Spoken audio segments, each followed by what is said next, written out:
Malkuth, chamado de o reino, é o ponto em que tudo que foi concebido, equilibrado e estruturado nos planos mais sutis finalmente se torna concreto.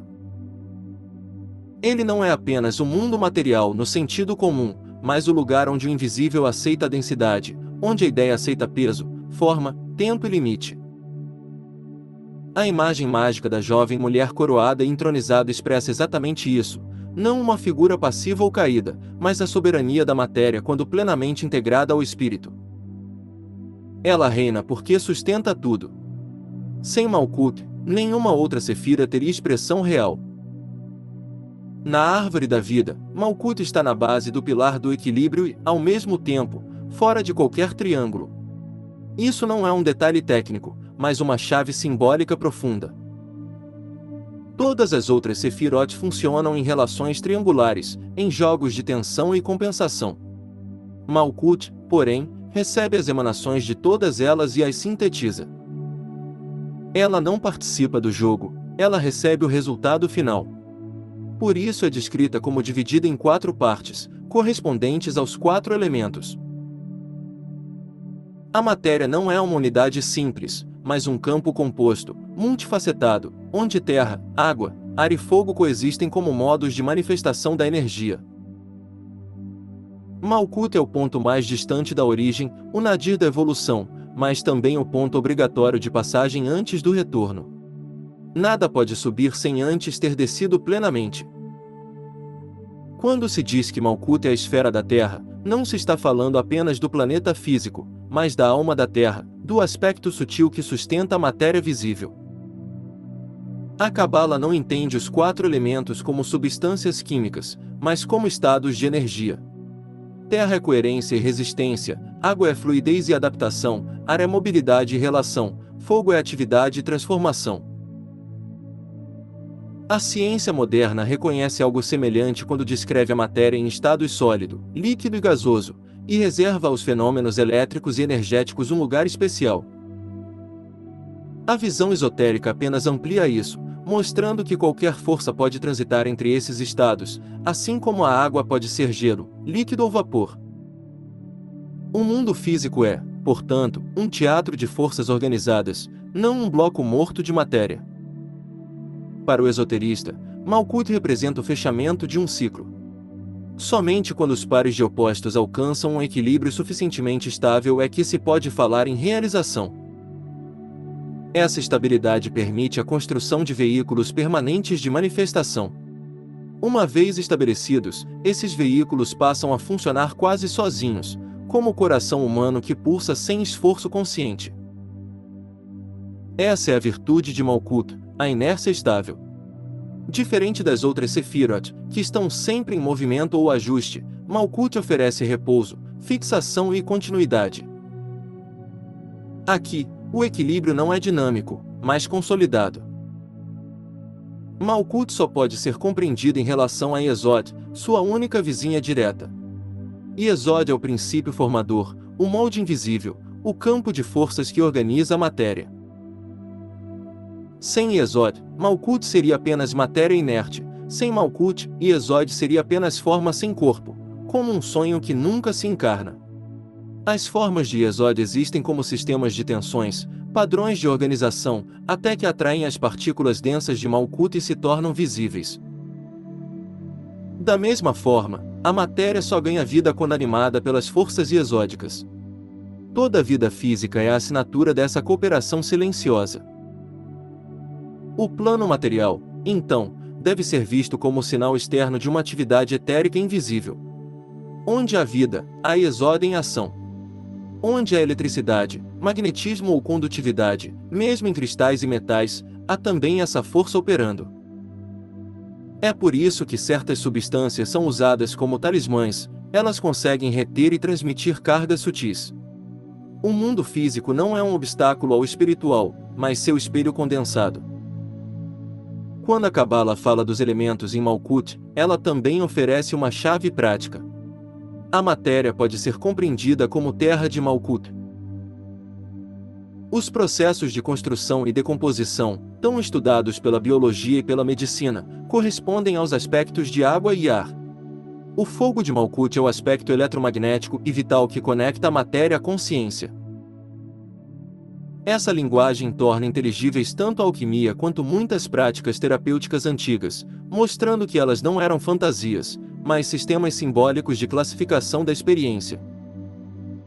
Essa visão se estende ao ser humano. No microcosmo, Malkuth corresponde ao corpo físico. Iesod é o duplo etérico, Odin Etzaj o campo mental e emocional, e Tiferet a mente superior. Tudo o que a consciência superior concebe pode descer e se manifestar, mas somente se encontrar canais adequados em Malkuth. Por isso, nenhuma operação espiritual está completa enquanto não se expressa em ação concreta. Uma ideia não vivida permanece incompleta.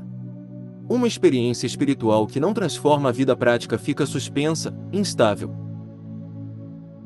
Essa é a razão pela qual Malkuth é chamada de o portão, inclusive o portão da morte, da justiça, da oração e do jardim do Éden. É o limiar onde tudo se decide. Fugir da matéria antes de aprender suas lições não é ascensão, mas evasão. A alma que tenta subir sem ter contornado plenamente a boia de Malkuth acaba retornando repetidas vezes as mesmas provas, até que aprenda a viver com responsabilidade, corpo, limite e compromisso. A espiritualidade madura não rejeita o mundo, ela o santifica. O texto ietzírático chama Malkuth de inteligência resplandecente, o que à primeira vista parece paradoxal. Como o mundo material poderia iluminar as luzes? A resposta está na analogia da física: a luz só se torna visível quando encontra algo que a reflita. Um céu sem partículas seria escuro. Da mesma forma, as luzes espirituais só se tornam conscientes quando encontram a densidade da experiência concreta. Malkuth não cria a luz, mas a revela. Assim, Malkuth não é a prisão do espírito, mas o seu trono manifesto. É o lugar onde o divino aceita ser tocado, medido, vivido e testado. É ali que a árvore da vida se torna a vida cotidiana, e onde a coroa invisível encontra pés no chão. O texto começa afirmando que Malkuth é o lugar onde tudo se torna real. Nos planos superiores, as ideias, arquétipos e forças espirituais existem como potenciais, como conceitos vagos e luminosos, mas sem forma definida. Em Malkuth, essas forças finalmente ganham corpo, limites, peso, tempo e matéria. É aqui que o invisível se torna visível.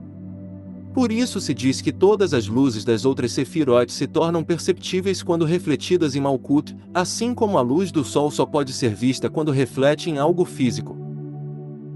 Isso leva a uma ideia central do ocultismo prático: toda operação mágica precisa terminar em Malkuth. Não basta meditar, visualizar ou trabalhar no astral.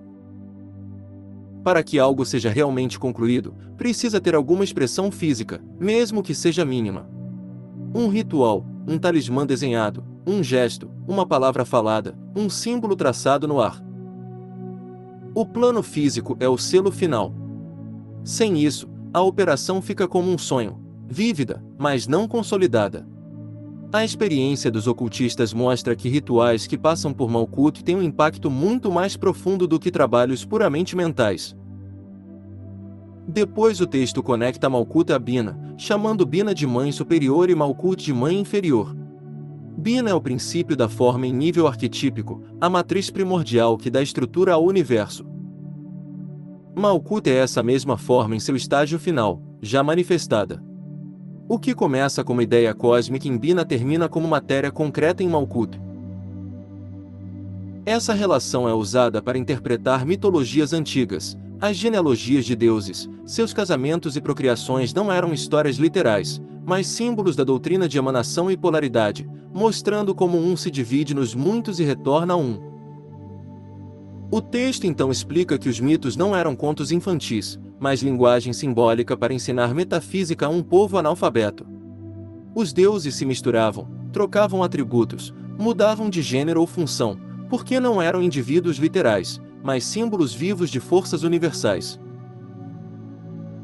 Todas as deusas são expressões da Grande Mãe, e todos os deuses são expressões do doador da vida, a diferença é o nível em que atuam.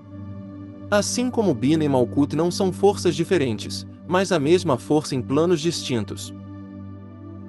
Daí vem uma interpretação ousada da adoração fálica. Ela não era a vulgaridade primitiva, mas um símbolo de trazer o divino para a sexualidade e elevar a sexualidade ao divino. A ideia é que o espírito desce à matéria, e a matéria sobe ao espírito. Essa mesma lógica aparece na psicologia moderna, segundo o texto, na terapia freudiana, que busca integrar instinto e consciência. O texto reforça essa polaridade dizendo que Malkuth se polariza com Keter. A grande mãe da terra se alinha com o Pai Celestial. O céu fecunda a terra, e a terra responde ao céu. Mas isso ainda é simplista, então a Cabala divide Malkuth em 4 elementos: terra, água, ar e fogo, que não são substâncias, mas tipos de atividade da força. O fogo é energia pura, o ar é energia condicionada, a água é forma ativa e a terra é forma inerte. Isso cria uma linguagem simbólica para entender qualquer processo físico ou espiritual. A relação entre Keter, Tiferet e Esod e Malkuth no pilar central mostra um padrão: o espaço gera o sol gera a lua, e a lua gera a terra. Ou seja, o mais abstrato gera o mais concreto. Mas a força não só desce, ela também sobe. Assim como uma corrente elétrica alterna a polaridade, a energia pode fluir da Terra para o céu e do céu para a Terra. Isso é crucial para o microcosmo humano. A inspiração vem tanto do inconsciente quanto do superconsciente. O divino não fala apenas de cima, ele também emerge das profundezas da psique e da natureza. Os mitos gregos são usados como mapa dessas forças. Pan representa o magnetismo terrestre subindo. Ceres e Diana representam a força celestial aterrando na matéria. Hera simboliza a força terrestre retornando ao céu em nível mais alto. Tudo é circulação, subida e descida.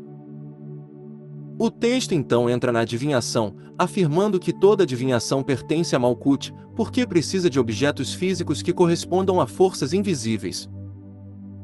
A astrologia revela padrões gerais, mas para perguntas específicas são usados tarô, geomancia e outros sistemas. As cartas não funcionam por acaso. A mente subconsciente, conectada ao campo simbólico, organiza as cartas conforme a questão.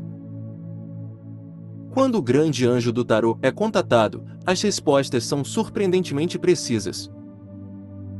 Malkuth é chamado de reino, governado pelas 6 sefirotes centrais, que por sua vez emanam das 3 superiores.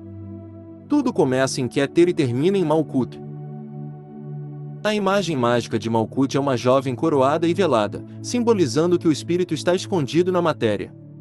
Ela é Bina refletida em um nível inferior.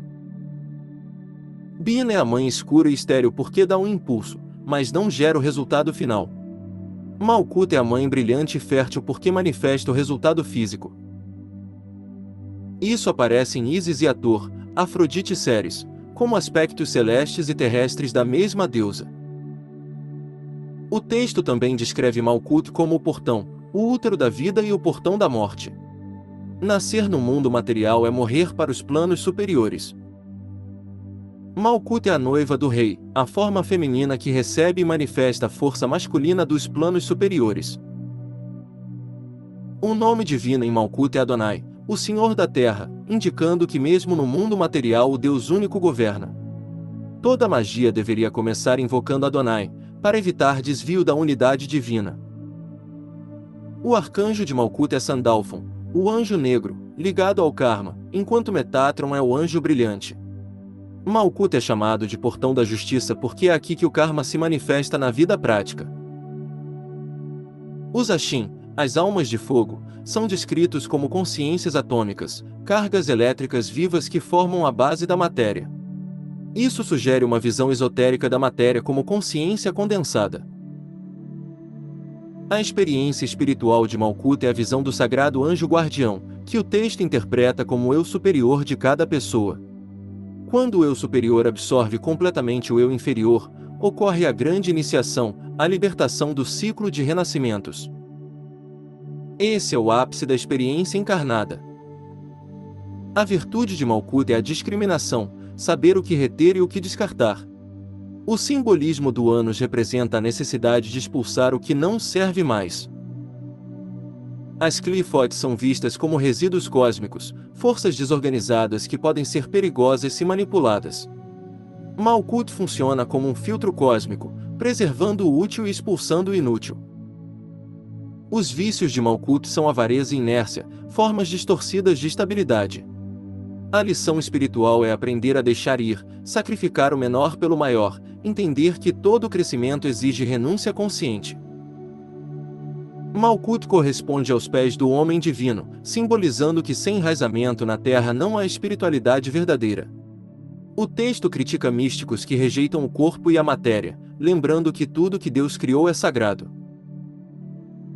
Os símbolos de Malkuth, o cubo e a cruz dos elementos, mostram que o mundo material é o reflexo do mundo espiritual e que a perfeição está no equilíbrio dos 4 elementos. As cartas do tarô associadas a Malkuth mostram que forças espirituais podem ser corrosivas quando descem à matéria, enquanto forças materiais podem parecer benéficas externamente. Isso ensina discernimento. O bem e o mal são relativos ao plano de manifestação. Por fim, o texto explica que a adivinhação serve para entender as forças espirituais por trás dos eventos e agir em harmonia com elas, e que sem discernimento espiritual, a adivinhação é vazia.